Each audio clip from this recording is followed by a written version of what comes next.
Assalamualaikum warahmatullahi wabarakatuh. Alhamdulillah, kita panjatkan puji dan syukur kehadirat Allah Subhanahu wa taala karena pada kesempatan kali ini kita bisa bertemu kembali dalam pembelajaran PPKN Buka BM 2 semester 1 kelas 10 dengan judul utamanya adalah menelaah ketentuan konstitusional kehidupan berbangsa dan bernegara.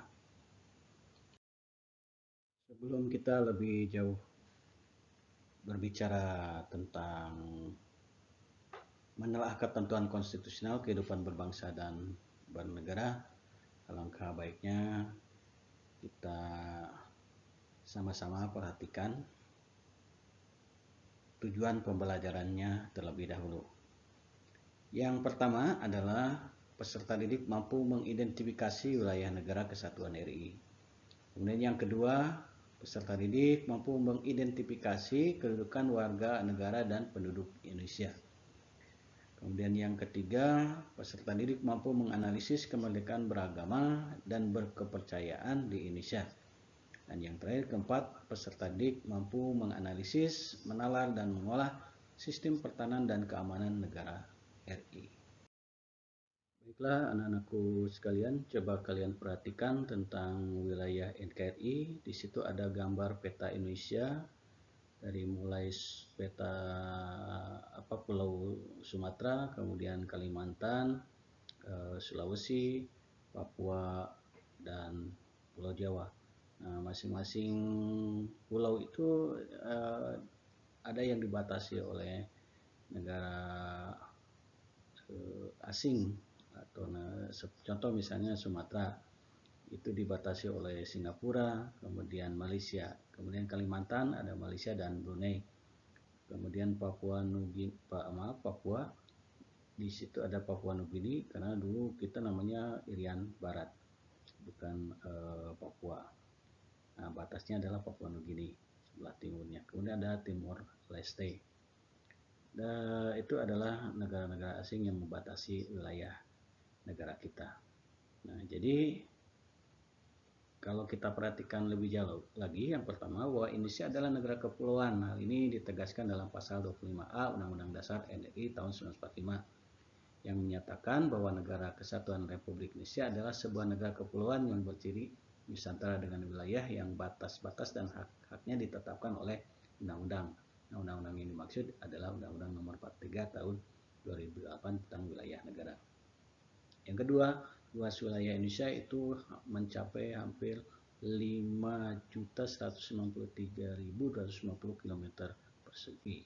Kemudian luas daratannya 1.919.440 km persegi. Dan luas lautannya 3.273.810 km persegi. Jadi luas daratan kita adalah sepertiga dari luas lautan wilayah kita sendiri. Kemudian yang ketiga, wilayah Indonesia itu terdiri dari wilayah laut, udara, darat, dan wilayah ekstrateritorial yang nanti kita akan bahas lebih jauh tentang wilayah-wilayah tersebut. Baiklah anak-anakku sekalian, kita urai satu persatu tentang wilayah Indonesia, mulai dari wilayah laut terlebih dahulu. Pada tanggal 13 Desember 1957, pemerintah Indonesia telah mengeluarkan yang namanya Deklarasi Juanda.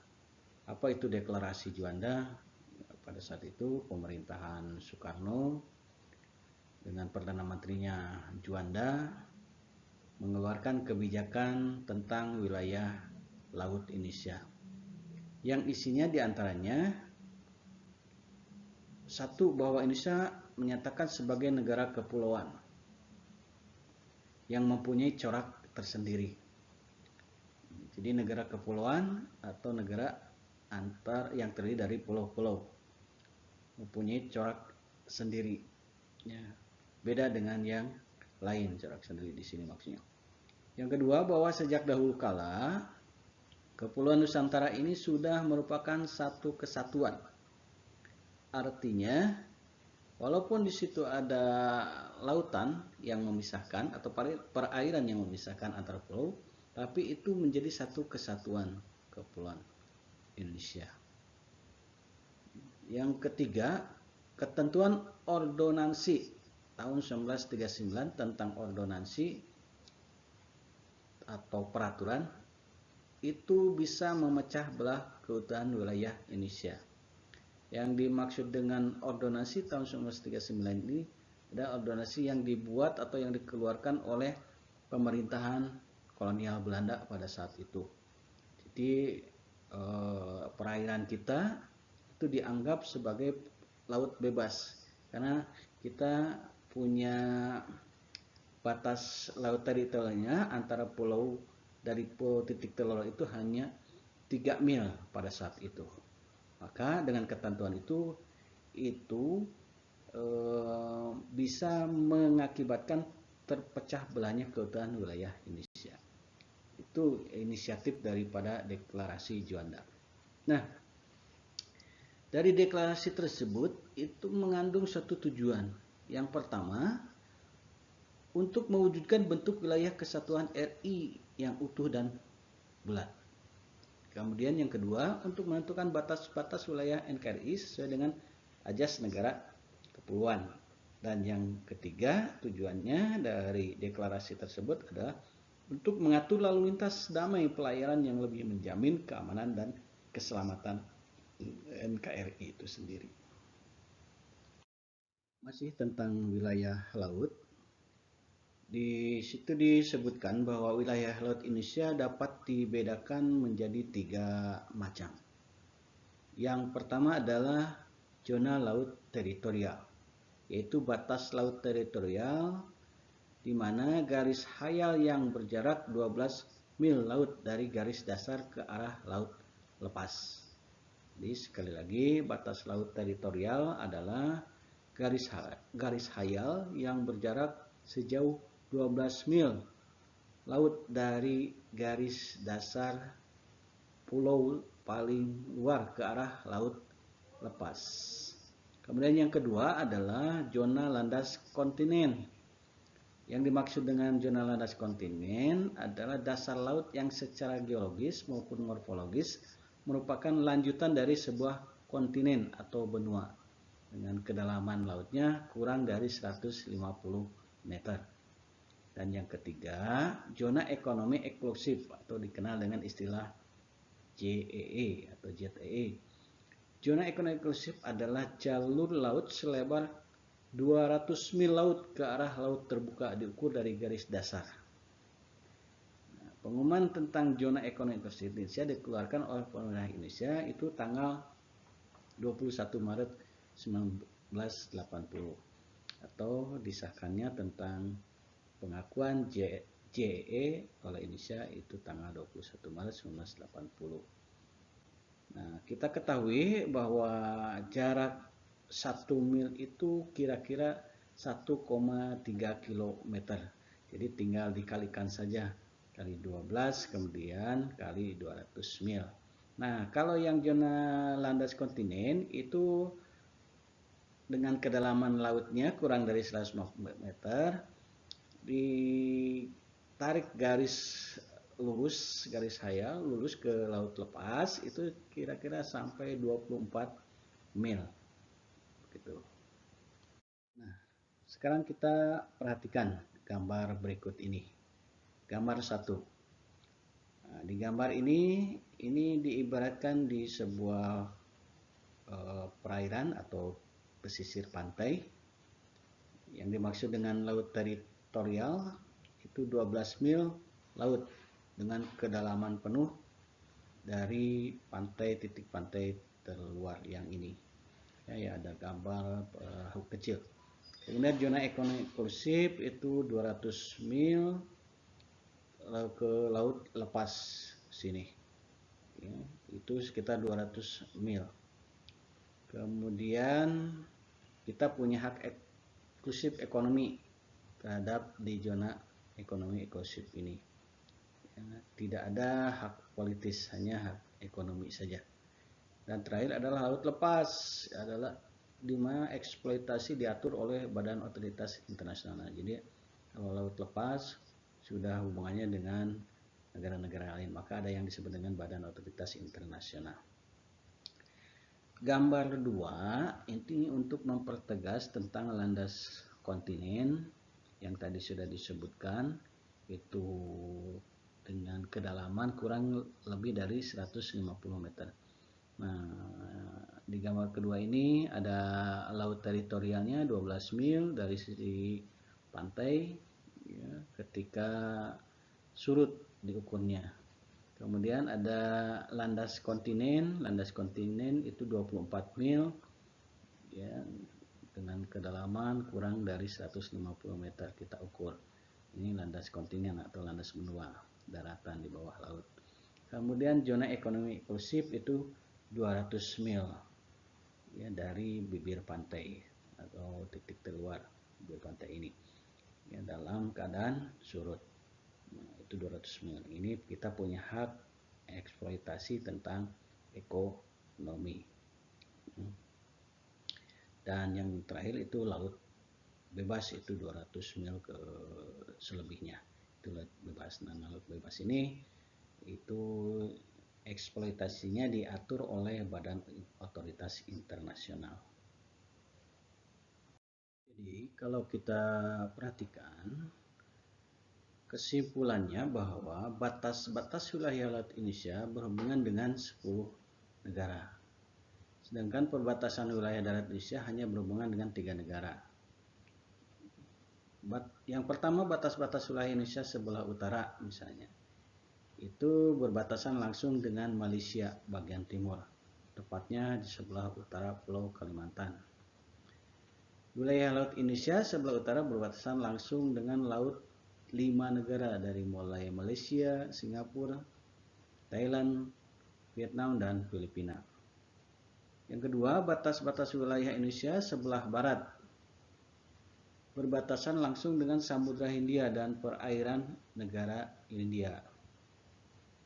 Dua pulau yang menandai perbatasan Indonesia-India adalah Pulau Ronde di Aceh dan Pulau Nicobar di India. Yang ketiga, batas-batas wilayah Indonesia sebelah timur itu berbatasan langsung dengan daratan Papua Nugini dan perairan Samudra Pasifik. Sedangkan yang keempat, terakhir, batas-batas wilayah Indonesia sebelah selatan itu berbatasan langsung dengan wilayah darat Timur Leste, perairan Australia dan Samudra Hindia. Selain itu juga Indonesia berbatasan dengan perairan Australia. Baiklah, materi berikutnya adalah wilayah udara Indonesia. Nah, sebelum lebih jauh mengkaji tentang wilayah udara Indonesia, di awal-awal tadi dijelaskan tentang wilayah negara Indonesia sesuai dengan pasal 25A Undang-Undang Dasar Negara RI tahun 1945, itu diatur oleh sebuah undang-undang. Nah, undang-undang yang dimaksud tersebut adalah Undang-Undang Nomor 43 Tahun 2008 tentang wilayah negara. Berisi pengaturan wilayah negara yaitu wilayah daratan, perairan pedalaman, perairan kepulauan dan laut teritorial beserta dasar laut dan tanah di bawahnya laut hingga ruang udara di atasnya, termasuk yang juga penting adalah sumber kekayaan yang terkandung di dalamnya. Itu undang-undang yang mengatur tentang wilayah negara NKRI, yaitu Undang-Undang Nomor 43 Tahun 2008. Nah, selanjutnya wilayah udara Indonesia. Nah, wilayah udara Indonesia merupakan wilayah udara yang berada di atas negara kepulauan RI, yang berarti meliputi udara di atas wilayah baik darat, perairan kepulauan, laut teritorial, dan laut pedalaman RI, di mana RI memiliki kedaulatan atas wilayah itu. Nah, ini sesuai dengan Undang-Undang RI Nomor 1 Tahun 2009 tentang penerbangan. Nah, kemudian apa itu wilayah udara? berikutnya. Itu menurut aturan penerbangan sipil internasional. Bahwa wilayah udara itu dijelaskan setiap negara mempunyai kedaulatan yang utuh dan eksklusif di ruang udara yang ada di atas wilayah negaranya. Nah, ini sesuai dengan konvensi Chicago tahun 1944 di Amerika Serikat. Nah, sehubungan dengan itu, pemerintah Indonesia juga mengeluarkan yang namanya Peraturan Pemerintah Nomor 4 Tahun 2018 tentang pengamanan wilayah udara RI pada tanggal 13 Februari 2018 dikeluarkannya PP ini. Di situ ditegaskan bahwa pemerintah melaksanakan wewenang dan tanggung jawab pengaturan ruang udara untuk kepentingan penerbangan, perekonomian nasional, pertahanan dan keamanan negara, sosial budaya, serta lingkungan udara.